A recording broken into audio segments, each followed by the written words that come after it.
Hey there, soul shine. I am Michelle, and I am inviting you to wake up and live.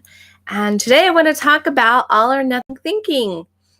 Do you have all or nothing thinking? Holy cow, I do.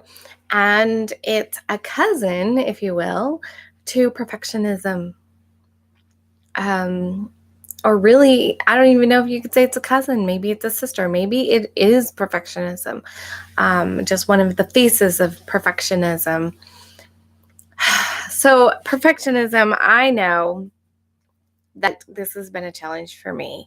And one of my favorite examples to explain how bad I was, and oh my gosh, hi.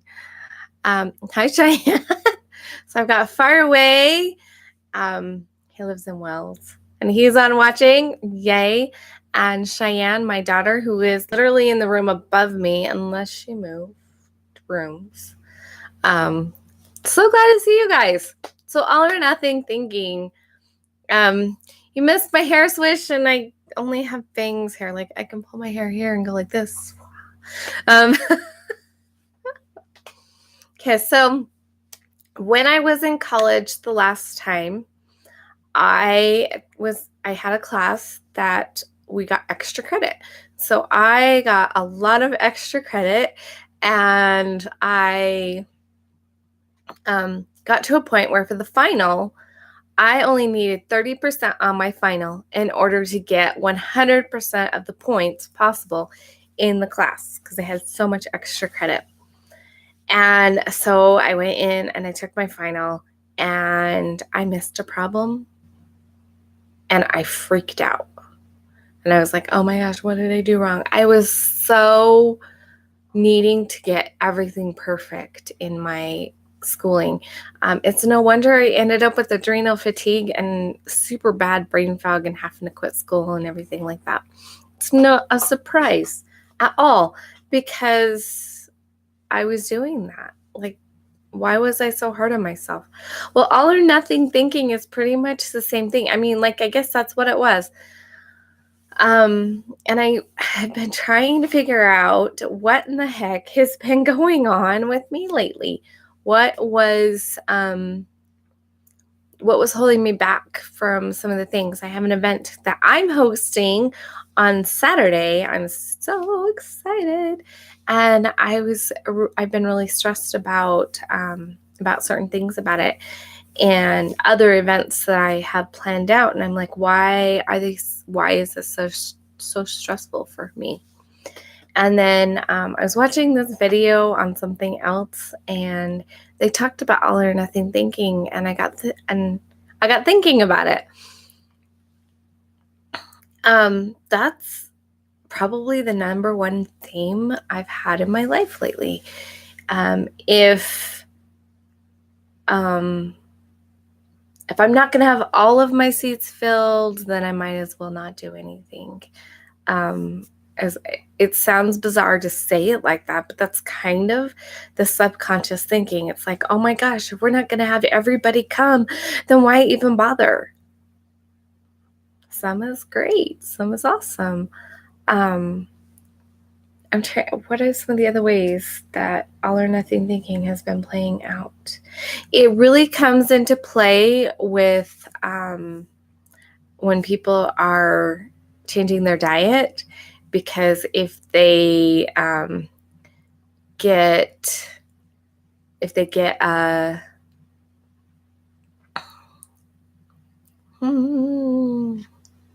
so like they choose to do a diet, and then they like cheat, if you will, on their diet, then they freak out, and then they quit their diet, and that's because they have all or nothing thinking. I couldn't do it all, so I'm not going to do anything.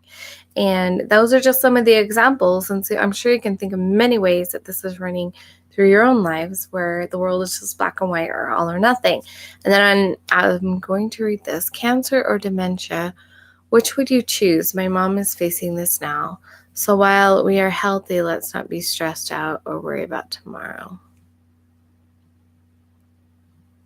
I would rather not choose either, and I would rather not choose them for anybody.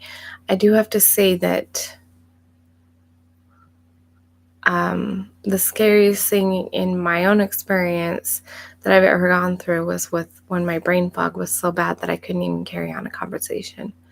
So the thoughts of dementia are more scary. But see, I'm not gonna make that choice, because that would be stressing and worrying about tomorrow. And I'm really sorry that your mom is dealing with that, because that's got to be a very hard place for you guys. Very hard place. So, I looked up some of the ways to combat all or nothing thinking. And I came up with like 3 things that I can say. One of them is using the word and. So to say that I'm a bad person gets me going into a spiral downhill. And I can only seem to see everything that's going wrong or everything that's bad in that moment if I'm using that bad. But to say that I'm good isn't like I'm a good person, but I have some bad tendencies. And so sometimes saying I'm good and bad kind of helps to recognize and be aware that I have both. To say that I have friends and I have people that don't like me. I have people that like me. And I have a few people that don't like me. I have more people that like me. And it helps me to, when I start putting the and in there, then I can recognize that I actually do have more to one side or the other. That's really cool. So that's been really helpful for me. Okay, what else is... let's run through fields and flowers and live every day. That would be cool.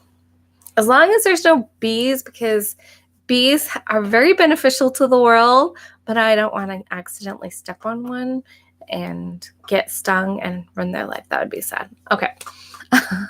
So, but the flowers, we could run through the flowers. I think you would be great on the Waltons. Good night, John Boy. So, okay. So there's the and way. The other thing is the word some.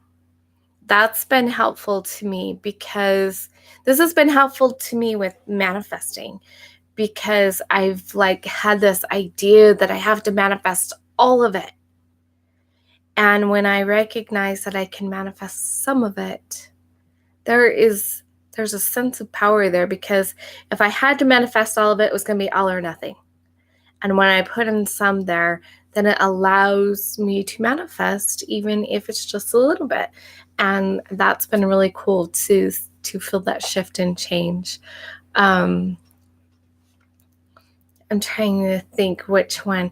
When I was a little girl and I watched the Waltons all the time, I think it was Elizabeth, because she was about my age, that I was like, I just thought was the coolest person ever.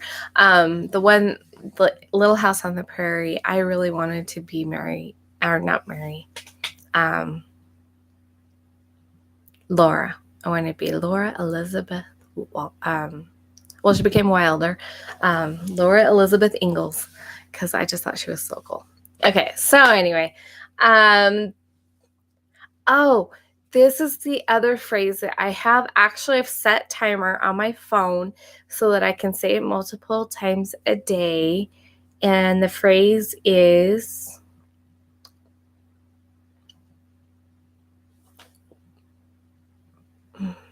oh my gosh, I gotta look up the phrase, because right now it's just not coming to my beautiful little brain.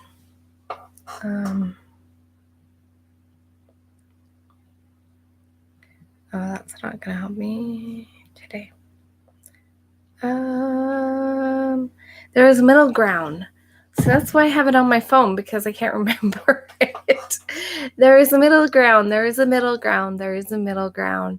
And sometimes this helps if you're in a conversation with somebody and you've got your opinion and they've got their opinion and they're not meeting, there is a middle ground. So remembering that there is a middle ground. I don't have as many problems with that because for years, for as long as I could remember, I could put myself in the other person's shoes. But I do have some people that trigger me pretty bad. And when I get triggered, then I forget to put myself in their shoes. But for the most part, I'm able to see things from multiple perspectives. And so in conversation, I don't have that. But some other things I get to recognize and give myself permission to have a middle ground. It's pretty cool. So he's talking about she was a great Liz, the Eagles. Love is all you need, perhaps. Love is one of the most powerful, awesome things in the world. And I actually use sending things love in my healing processes and doing Ho'oponopono. I have a person that she goes to my church, and I think of her as a prickly pear because I'm like hugging on so many people and I don't even feel like I can talk to her. And we kind of have to work together for what we do in our church. And so it's a little frustrating for me sometimes. And so this week, that's another thing I have on my timer is to send love to her and do some Ho'oponopono. And maybe this black and white thinking is showing up there. I wonder how that would look. I think one of the biggest areas black and white thinking has been affecting me is believing that people will come to my things and believing people will like what I have to say because I have had this idea that they're either going to absolutely love me and adore me or they're absolutely going to hate me. And so that's why saying there's a middle ground is so important for me because there are people who are going to like me and they're not going to love what I teach. And there are going to be people who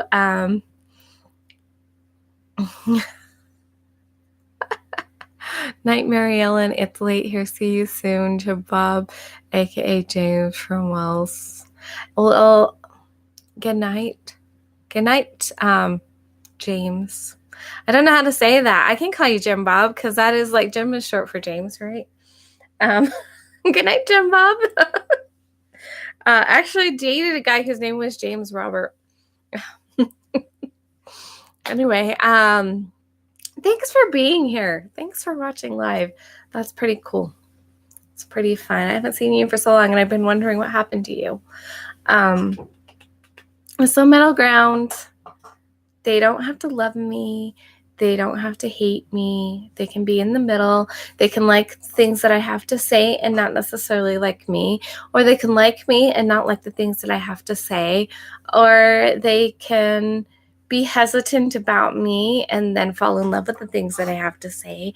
And I'm really excited about that. I'm really excited about becoming aware of how black and white so much of my thinking has been. And not recognizing the middle ground in things. So those are my tips if you recognize in yourself a black and white thinking that there is a middle ground, and if you use the word and sometimes, saying I am good and I am bad, I am rich and I am poor. I don't know that I want to use that one all the time. Actually, with money, I like talking about some because I do have some money. And so when I recognize that, instead of saying I don't have any money, I can say I have some money. And that's a truth and allows more money to come to me. And I love that. So these are just some of the thoughts. One more swish for me and all the generations to come that will watch this many years after we are long gone. Okay, gotta bring it forward. Wish.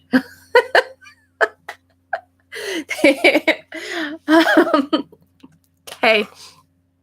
So that's kind of what I have to say today.